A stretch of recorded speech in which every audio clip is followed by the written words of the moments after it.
আসসালামু আলাইকুম। এগুলো হচ্ছে সব আমার গাছের মরিচ।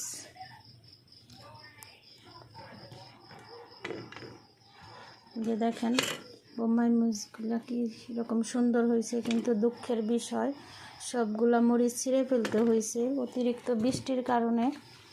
সবগুলা মরিচ একদম গাছটাই মরে গেছে, তাই এগুলোকে আমি পাকাগুলোকে বিচি ছাড়িয়ে ছাড়িয়ে রাখতেছি চারা দেওয়ার জন্য।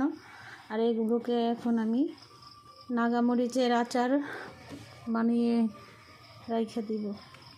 খুব দুঃখ লাগতেছে, এত সুন্দর মরিচগুলা সবই গাছটা মরে গেছে, খুব কষ্ট লাগতেছে।